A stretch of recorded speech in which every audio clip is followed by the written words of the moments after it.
Hey, it's Rebecca, and welcome to Returning, a podcast to return to yourself and the wisdom within. I'm so glad you're here with me. Thanks for returning. Today we have a question that I've seen come up a lot lately, and it's definitely something that has been up for me over the past few years as well. It is on the theme of anger and rage. And we're really exploring how we can use the energy of anger to create rather than destroy and destruct. I know how precious your time is, so let's jump right into sacred space together now. In the center of your heart, imagine a flower. Invite that flower to open petal by petal, revealing a light in the middle. This light is your wise, intuitive self, your soul. Invite that to step forward now. And taking a moment to acknowledge the keepers and custodians of the land where I am and where you are, known and unknown. Beautiful. Let's begin by listening to today's question from Hannah. Hi, Rebecca. My question to you today is, how can we release rage in a positive, healthy, life-affirming way? This is such a great question, Hannah. Anger or rage, I find, is often a reflection of what is really important to us. It can show us our boundaries, or most likely lack thereof. It can be a guiding light revealing what we most truly care for, what we really want to protect. And it can also hold within it the codes of our true passion and sometimes even our purpose. But we really do need to do the job of listening to our anger and really offering it a safe and productive space to be expressed and released. I find in our society we tend to see anger and rage as things that we should avoid, as if expressing anger and rage is really not ideal or even bad. And we tend to see anger as something that should be restrained or controlled. I know, I'm a mum of boys, and I'm aware of the fact that so many of us and so many boys are taught that their anger is dangerous, that they are dangerous. And women and girls that their rage is just not ladylike, But I also know that when we repress something, there's always a consequence, and it may end up festering in our body and make us blocked or even sick. I know from repressing anger within myself that it can paralyze us from truly living, from our distances from our joy, actually. Paralyze us from living a passionate, really joyful life. And then, of course, it might come out in ways that are physically, mentally, and emotionally harmful to others, particularly if that anger has been repressed or seen as bad. And then when we feel that pressure, it erupts out of us. So this is a really complex topic. And obviously for each of us, it's going to be completely different. So I'm trusting that you're an adult and that we're all adults, and that we're all trying to navigate this in a way that's really true to us. So I'm really sharing this from my own experience of when I've observed people embrace the message that anger is trying to tell them, and to use it as passion rather than, as something to create rather than destroy.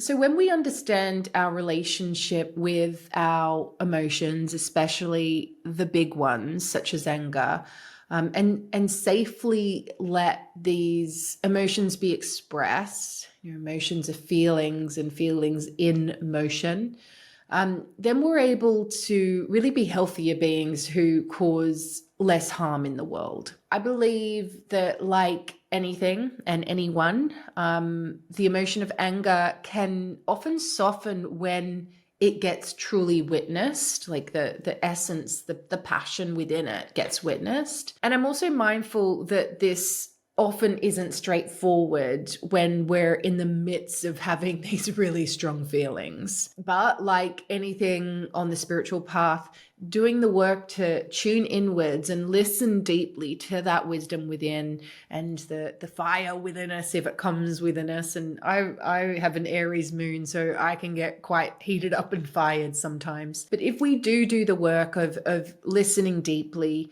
then what can be revealed is wisdom and insight that can, if we let it, truly cultivate positive change. So in terms of how we can release rage and anger in a positive, healthy, and life-affirming way, I find it's all about finding a safe way for the anger to be heard, to be released, or transmuted. Safe doesn't necessarily mean quiet, but it does mean conscious. So I'll never forget when one day my husband actually got really, really angry about something and expressed his anger in quite a loud, raw way. And yeah, I grew up in a family where we didn't really express anger. And so I found that it difficult. And so I called my friend Binny, who's in her 80s. And yeah, I was expecting her to be outraged with me and just agree with me that his behavior was unacceptable. And her response really stopped me in my tracks and shocked me, to be honest. And I actually asked my friend Vinny to record what she said. And so here she is now. Darling, how wonderful that he was able to express that so freely and in such a safe way. Gosh, many people hold it in and then it comes out in harmful ways or transforms into deep grief and sadness.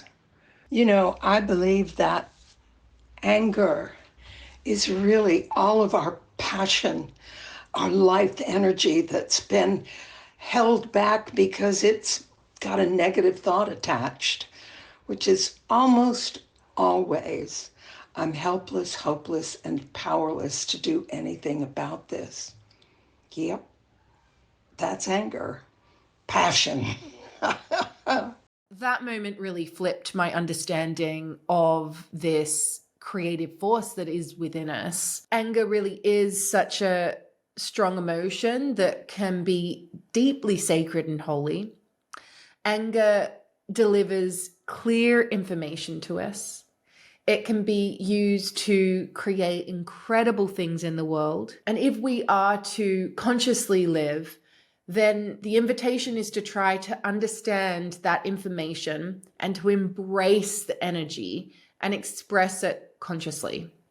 So for example, if you are angered or outraged at something that is happening in the world or to yourself, how can you use this information and this energy to create change rather than destroy? So you're choosing creation rather than destruction. Anger can be an indication that you are really passionate about something. There is a fire within you that has been ignited.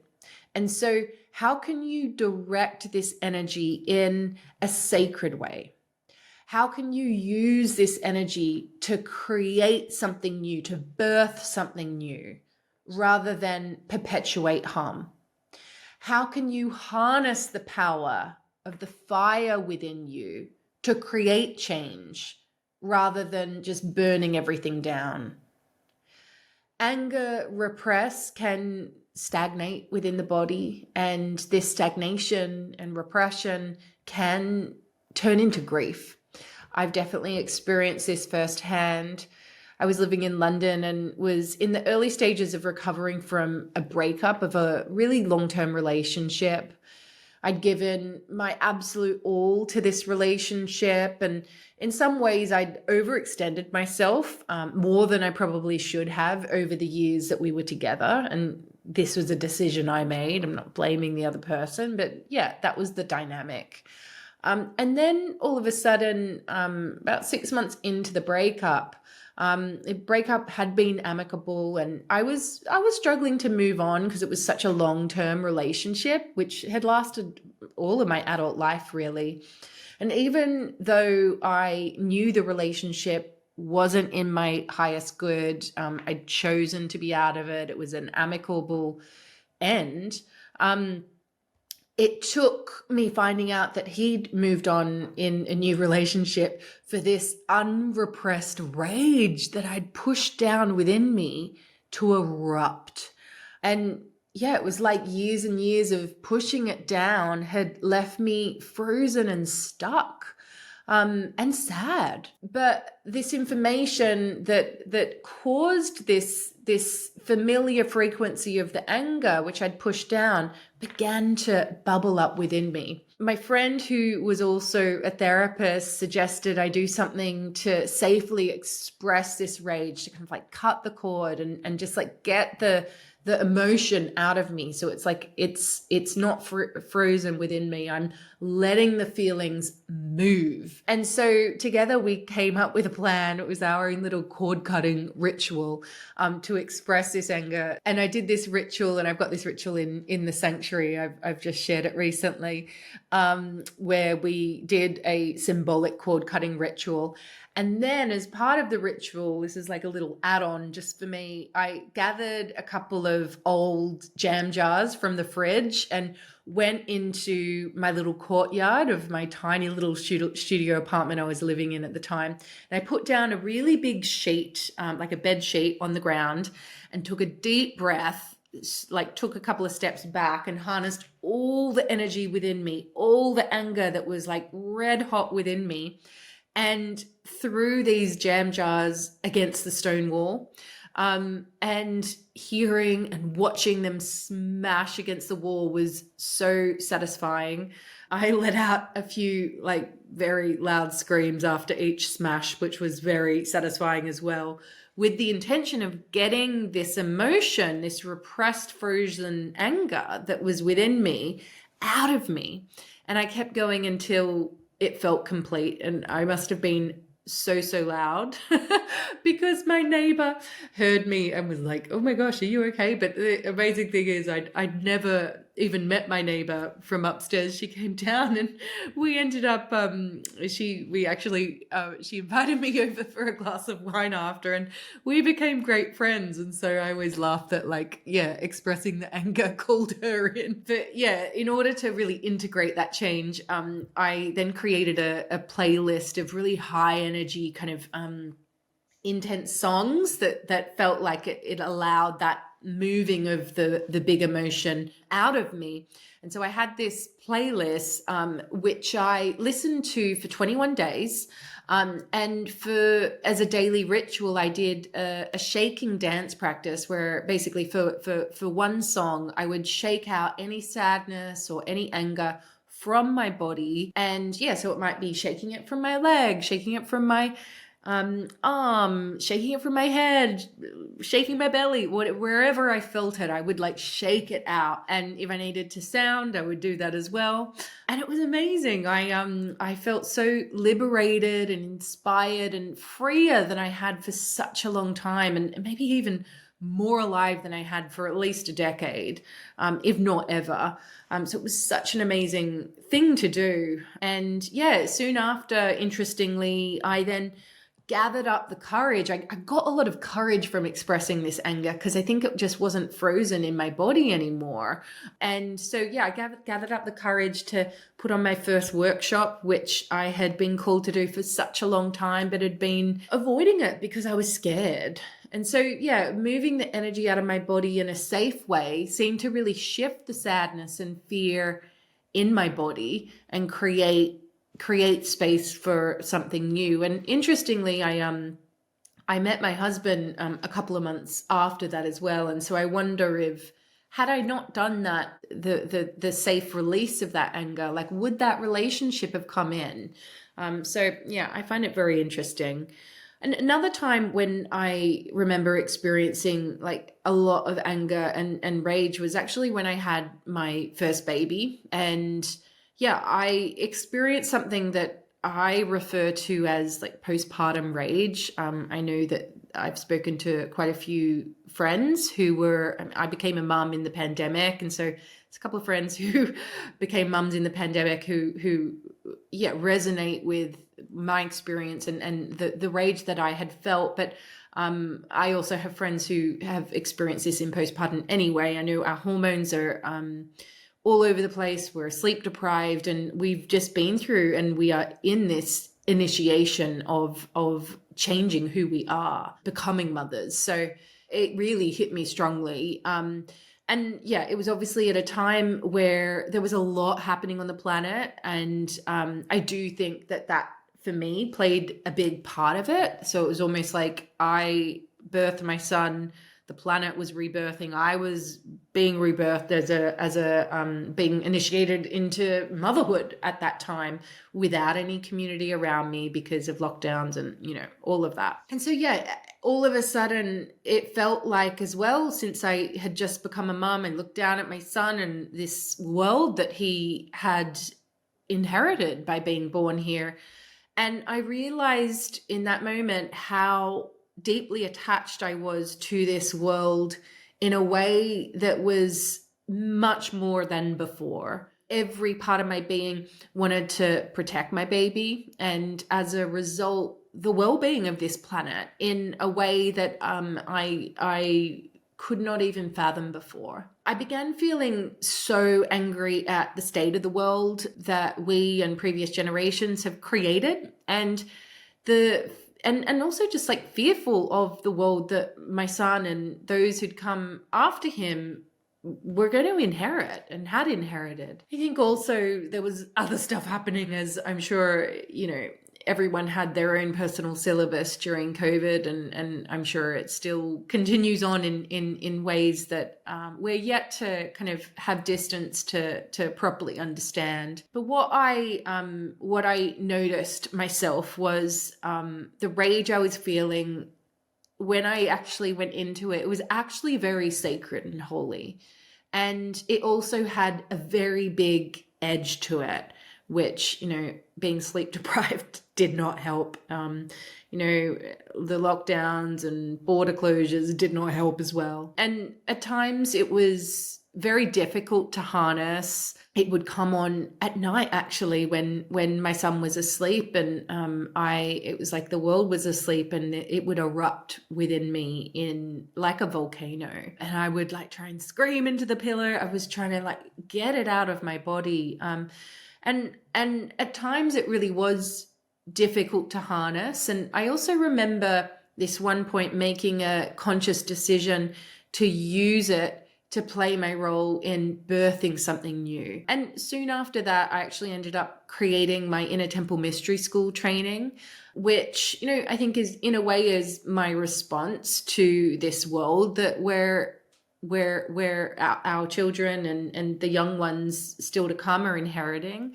This training really does guide people to experience the sacred in nature and work with nature guides and really look at the sacred that is already here and how we can protect it and work with it to enhance our intuition and step into our sacred purpose. And I really believe that we all have a purpose, and the more that we can connect in with those emotions that are bubbling up within us, to connect in with our intuition and act on it, the less harm we do to the planet, the more in harmony with nature and the rest of life we are.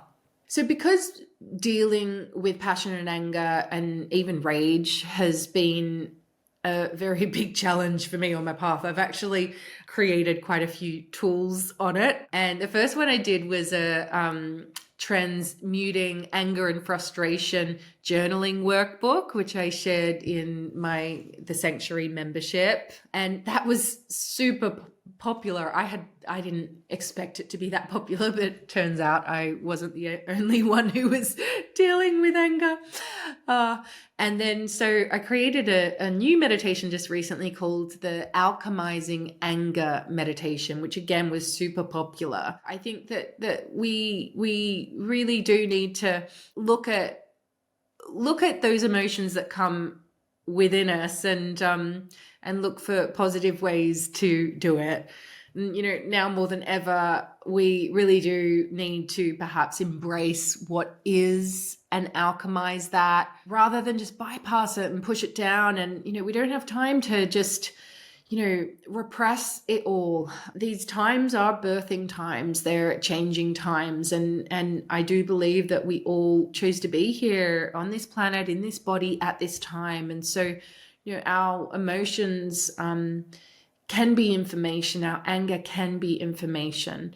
And I really feel passionately as well to that it's important for us to embrace what is and alchemize it rather than bypass it, because, just because we think, oh, being angry isn't spiritual, or, I don't want to I don't want to feel uncomfortable or make someone else feel uncomfortable. If you ask me, alchemizing anger in a positive, conscious way and using it to create something rather than repress or negatively destroy or destruct is some of the most holy work that there is.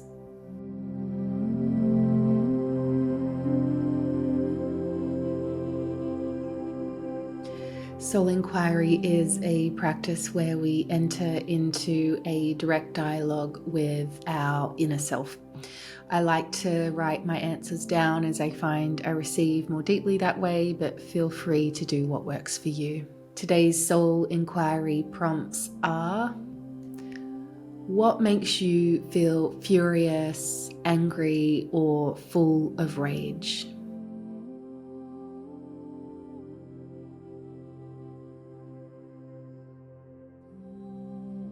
How do you feel helpless, hopeless, or powerless?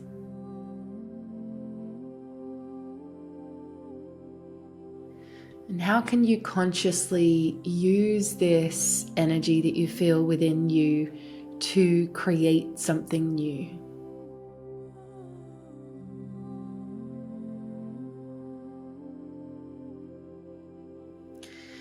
And if you feel called, perhaps thinking of one little baby step you can take in that direction today.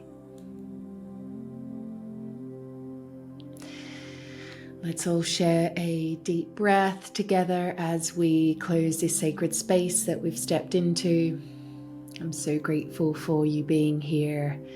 And thanks again to Hannah for sending through today's question. If you'd like to mull something over with me, then feel free to send through a voice note with your question to podcast@RebeccaCampbell.me.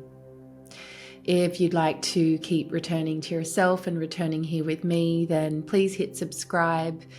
And if you love this podcast, leaving a review or 5-star rating really, really helps as well. So thanks in advance for doing that. You can, as always, find the show notes from today's episode and the soul inquiry over at RebeccaCampbell.me/podcast. Thanks for returning.